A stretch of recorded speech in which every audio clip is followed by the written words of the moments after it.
तो super antigens माने क्या है? These are protein molecules. These are protein molecules which activate very large number of T cells. माने क्या मीनिंग हो गया इसका? ये प्रोटीन मॉलिक्यूल्स है, पर जब हम बॉडी में ये एंटर हो जाता है बहुत सारे टी सेल्स प्रोड्यूस हो जाता है, मैंने lakhs together of T cells produce हो जाता है, इसलिए इसको हम सुपर एंटीजन बोलते हैं। नॉर्मल एंटीजन अगर 100 टी सेल्स प्रोड्यूस कर रहा है तो सुपर एंटीजन लैक्स में प्रोड्यूस करता है टी सेल्स को। इसका एग्जाम्पल है स्टेफिलोकोकल एंटीरोटॉक्सिन। स्टेफिलोकोकल एक बैक्टीरिया है, उसका एंटीरोटॉक्सिन ये सुपर एंटीजन के जैसा काम करता है। This exaggerated T cell response leads to outpouring of cytokines। माने जब T cells बहुत सारे प्रोड्यूस हो जाते हैं, T cells क्या रिलीज करते हैं? साइटोकाइंस। तो साइटोकाइंस भी बहुत सारे प्रोड्यूस हो जाते हैं। साइटोकाइंस माने क्या है हम आगे जाके देखेंगे। आउटपोरिंग ऑफ साइटोकाइंस, तो जब साइटोकाइंस इतने सारे रिलीज हो गए क्या हो जाता है? मल्टी सिस्टम डिसफंक्शन, माने बहुत सारे सिस्टम्स डैमेज हो जाते हैं बॉडी में। Like in staphylococcal toxic shock syndrome. तो यहाँ पे क्या है? यहाँ पे एक डिसीज है स्टेफिलोकोकल टॉक्सिक शॉक सिंड्रोम। ये क्या हो गया है? यहाँ पे ये सेफेलोटॉक्सिक एंटीरोटॉक्सिन एंटर होके टी सेल को इतना बढ़ा दिया कि वो इतना साइटोकाइंस प्रोड्यूस किया कि पूरा सिस्टम्स ही डैमेज हो गए और जो आदमी है वो शॉक में चला गया। तो ये एक एग्जाम्पल है सुपर एंटीजेंस का। और दूसरा रहते हैं माइटोजेंस, वो भी सुपर एंटीजेंस के जैसा ही काम करते हैं। The mitogens induce the division of lymphocytes, माने ये डिवीजन लिम्फोसाइट्स को डिवाइड करते हैं। डिवाइड माने क्या हो जाता है? एक लिम्फोसाइट 2-3 बन जाता है, फिर वो 2-3 बनते हैं, वो 2-3, ऐसे करके करके क्या हो जाता है? बहुत सारे लिम्फोसाइट्स बन जाते हैं। ये टी लिम्फोसाइट के ऊपर भी काम करता है और बी लिम्फोसाइट के भी ऊपर काम करता है। These interact directly with B cell and produce। so जब B cell से ये डायरेक्टली इंटरैक्ट करता है माइटोजन, वो क्या प्रोड्यूस कर देता है? IgM। IgM बहुत सारा प्रोड्यूस हो जाता है। और ये क्या बात इसमें है कि there is no memory cell development. जब हम सुपर एंटीजेंस देते हैं यहाँ पे मेमोरी सेल डेवलपमेंट नहीं रहता। तो इतना पॉइंट्स आपको सुपर एंटीजेंस में मालूम रहने का। अभी हम साइटोकाइंस को जाएंगे। क्या है ये साइटोकाइंस?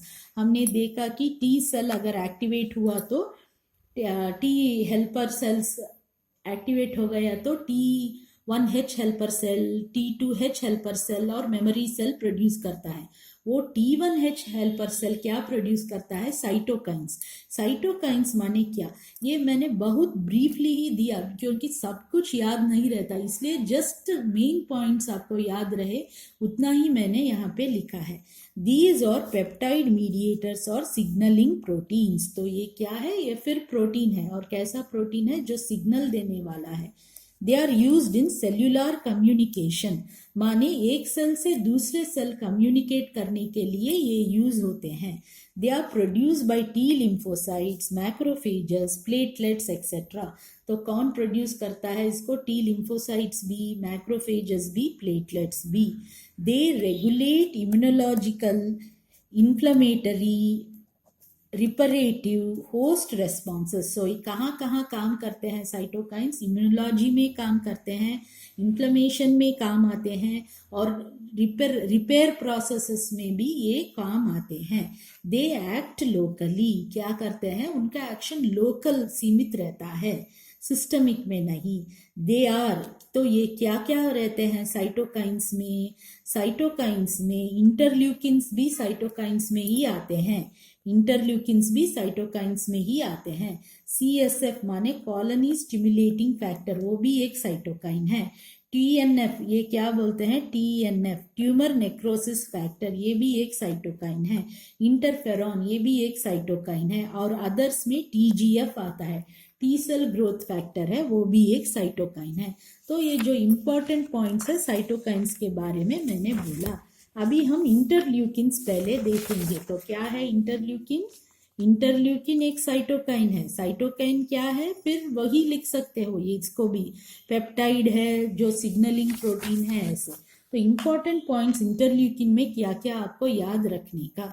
तो इंटरल्यूकिन्स और a group of cytokines, these are synthesized by helper T cells, monocytes and macrophages. तो इंटरल्यूकिन्स को कौन सिंथेसाइज कर रहा है, helper T cells, monocytes or macrophages.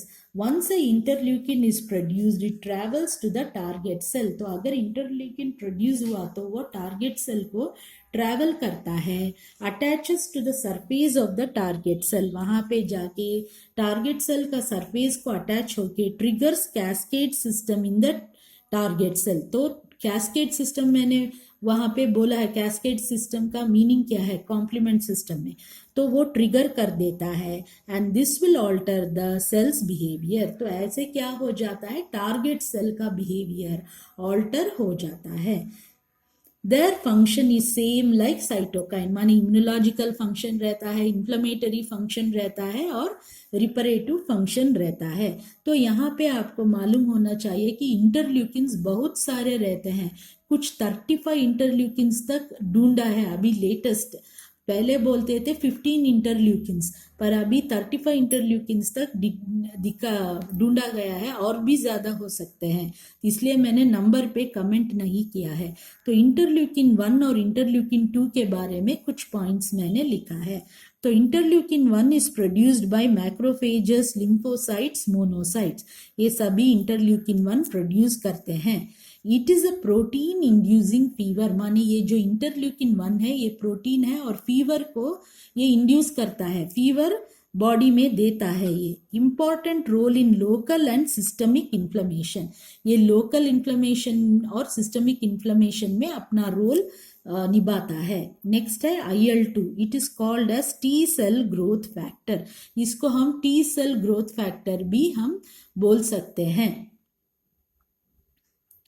और ये produced by activated CD4 T lymphocytes, ये कौन प्रोड्यूस कर रहा है, CD4 T लिम्फोसाइट्स प्रोड्यूस कर रहा है। Damages blood barriers, blood brain barrier, तो ये क्या कर रहा है, ये ब्लड ब्रेन बैरियर को डैमेज करता है। तो इसमें हमने देखा कि कौन सा साइटोकाइन में अदर्स, ये ट्यूमर ग्रोथ फैक्टर है। तो ये टी सेल ग्रोथ फैक्टर कौन है, IL-2। नेक्स्ट हम जाएंगे इंटरफेरॉन्स। इंटरफेरॉन्स माने क्या, ये भी साइटोकाइंस ही है। These are a group of cytokines, these are released by virus infected cells. क्या कौन रिलीज कर रहा है, जो सेल वायरस से इन्फेक्ट हुआ है वो इसको रिलीज कर रहा है। वाई, क्यों रिलीज कर रहा है, ताकि to protect neighbouring cells, so that आजू बाजू सेल्स को प्रोटेक्शन हो, इसलिए वायरस इन्फेक्टेड सेल ये इंटरफेरॉन को रिलीज करता है। Interferons they are classified into type 1, type 2, type 3। तो इंटरफेरॉन्स टाइप 1 हो सकते हैं, टाइप 2 हो सकते हैं, टाइप 3 भी हो सकते हैं। They regulate the major MHC, major histocompatible complexes, histocompatible antigens रहते हैं। यूजुअली ह्यूमंस में कहाँ रहते हैं, ल्यूकोसाइट्स में रहते हैं वो, इसलिए उसको क्या बोलते हैं, ह्यूमन ल्यूकोसाइट एंटीजेंस, HLA भी बोलते हैं। सो दे रेगुलेट मेजर MHC, दे सप्रेस एंजियोजेनेसिस, किसके बारे में पढ़ रहे हैं, इंटरफेरॉन्स। एंजियोजेनेसिस माने क्या, ब्लड वेजल्स उत्पन्न होने का एंजियोजेनेसिस करते हैं। अगर ब्लड सेल्स उत्पन्न होने का वो रोक दिया तो interferon, in turn it decreases tumour vascularization, अगर ट्यूमर हुआ तो वो ट्यूमर का वैस्कुलराइजेशन नहीं होता, क्योंकि ब्लड सेल का ग्रोथ इसने रोक दिया है। तो अगर ट्यूमर का वैस्कुलराइजेशन ही नहीं होता है तो ट्यूमर का ग्रोथ डिक्रीज हो जाता है। क्या हो जाता है, ट्यूमर का ग्रोथ डिक्रीज हो जाता है।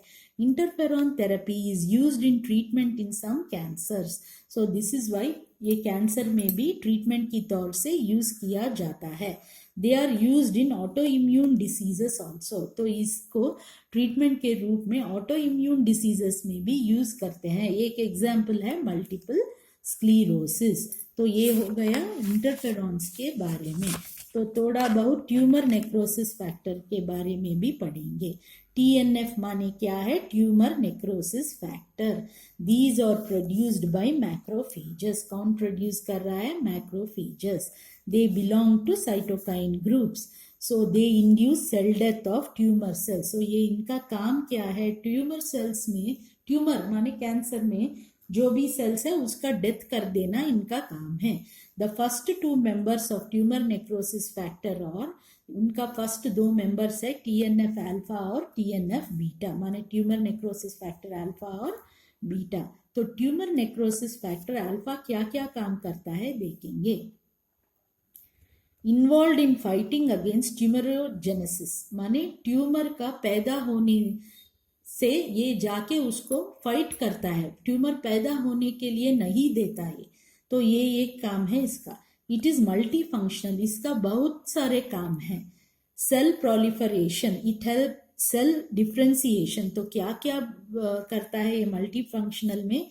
सेल प्रोलिफरेशन में हेल्प करता है, सेल डिफ्रेंसिएशन में हेल्प करता है, एपोप्टोसिस माने प्रोग्राम्ड डेथ में हेल्प करता है, लिपिड मेटाबॉलिज्म में हेल्प करता है और कोआगुलेशन में भी TNF अल्फा हेल्प करता है.